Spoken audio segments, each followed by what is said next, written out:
واقعہ کربلا جو کہ شروع ہے واقعہ کربلا کی قسط نمبر 36 آپ تک پہنچی۔ آج قسط نمبر 37 کا آغاز کریں گے۔ قسط نمبر 36 میں حضرت بریر کا ذکر ہو رہا تھا اور ان کا یزید بن معقل کے ساتھ مقابلہ تھا۔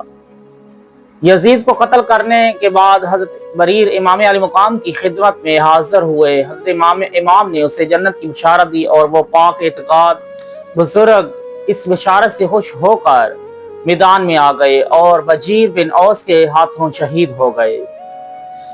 حضرت امام علی مقام علیہ السلام نے ان کی مغفرت طلب کرتے ہوئے فرمایا، یقیناً بریر اللہ تعالیٰ کے سہل بندوں میں سے ہے۔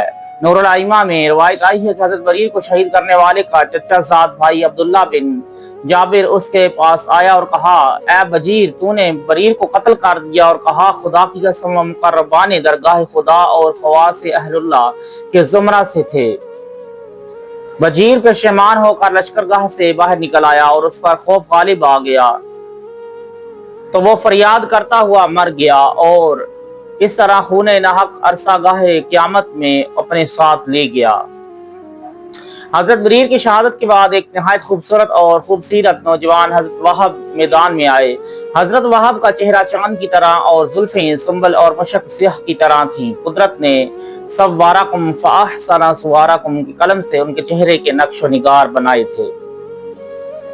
ان کی شادی کو 17 روز ہوئے تھے اور ابھی عشرت و کامرانی کی بساط کو لپیٹنا نہیں گیا تھا۔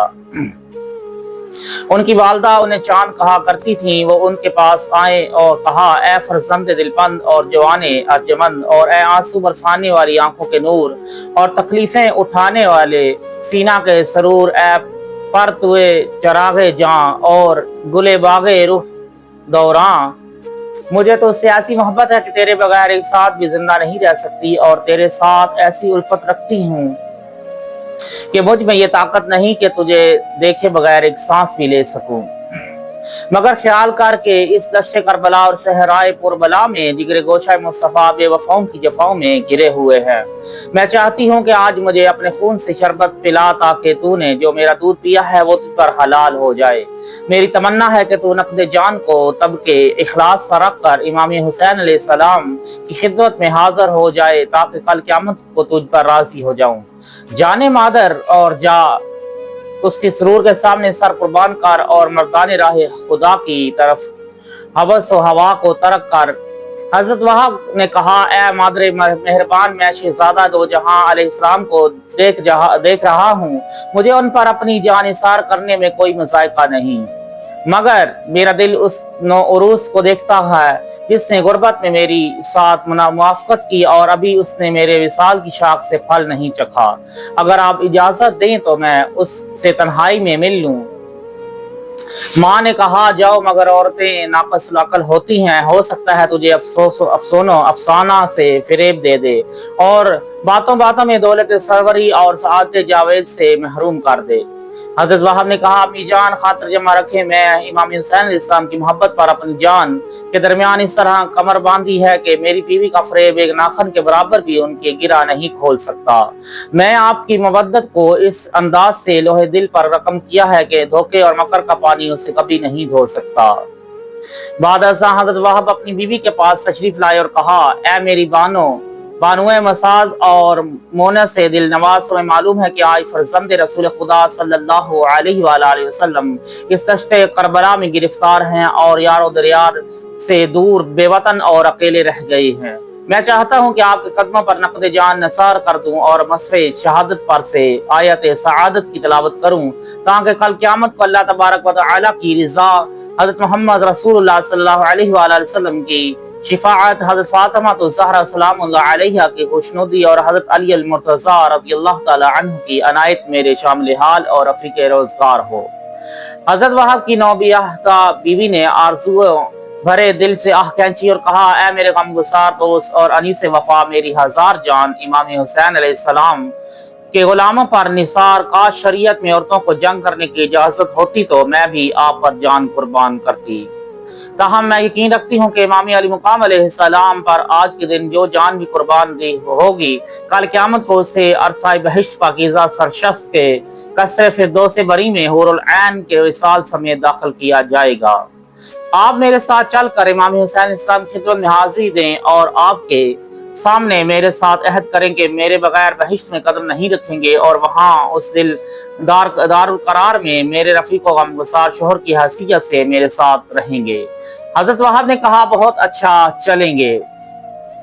پھر دونوں مل کر حضرت امام علی مقام علیہ السلام کی خدمت اقدس میں حاضر ہوئے تو حضرت وہاب کی دلہن نے تضرع زاری اور جزع و بیقراری کے ساتھ کہا، اے ابن رسول اللہ، میں نے سنا ہے کہ فردوس کی حوریں اپنی آغوش کو شہید کے سر کا تکیہ بناتی ہیں اور قیامت کے دن اس کی بیویاں اور رفیق و ہم نشین ہوتی ہیں۔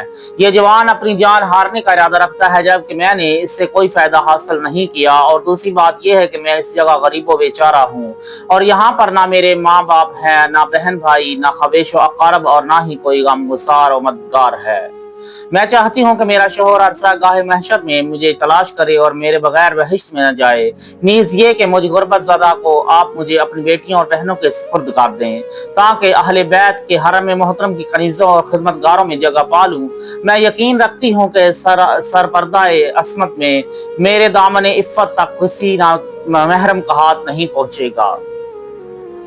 حضرت امام علی مقام علیہ السلام اور آپ کے ساتھی و ساتون کی باتیں سن کر رونے لگے۔ حضرت وہاب نے عرض کیا، ابن رسول اللہ، میں وعدہ کرتا ہوں کہ قیامت کے روز اسے تلاش کروں گا اور جب آپ کے نانا جان صلی اللہ علیہ وآلہ وسلم کی دولت شفا سے جنت میں جانے کی اجازت پاؤں گا تو بغیر اس کے مقام جنت پر قدم نہیں رکھوں گا، اور میں اسے آپ کے سپرد کرتا ہوں اور آپ سے مخد رات ہجرات طہارت کے سپرد کریں۔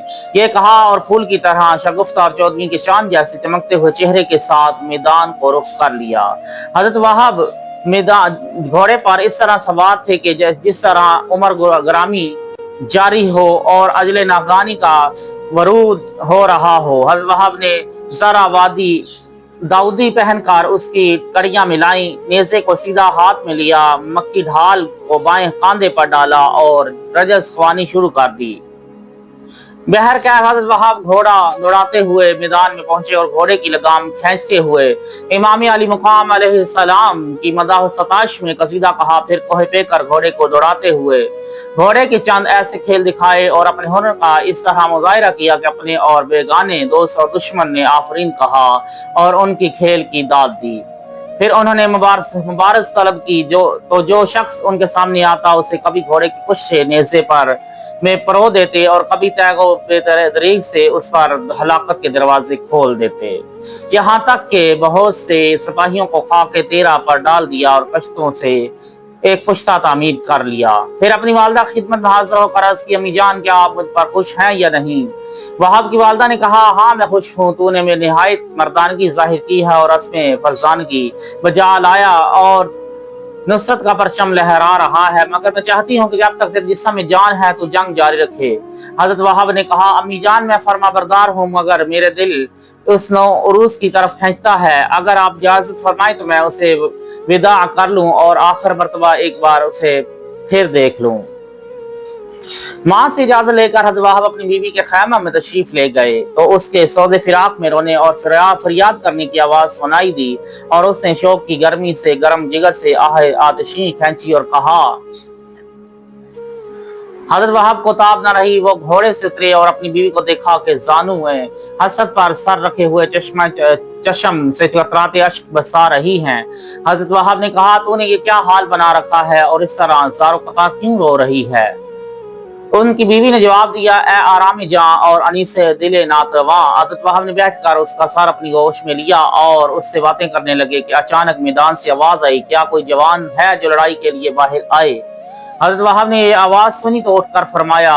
حضرت وہاب نے اسی وقت گھوڑے پر سوار ہو کر رزم گاہ کی طرف انان موڑ دی۔ ان کی بیوی نے ان کے پیچھے زار و قطار ہوتے ہوئے زبان حال سے کچھ فرمایا۔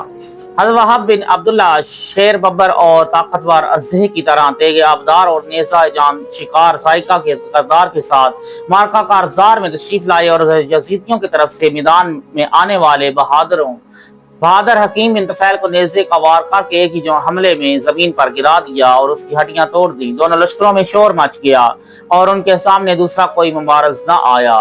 حضرت وہاب نے اپنے گھوڑے کو ایڑی لگائی اور دشمن قلب لشکر میں پہنچ گئے۔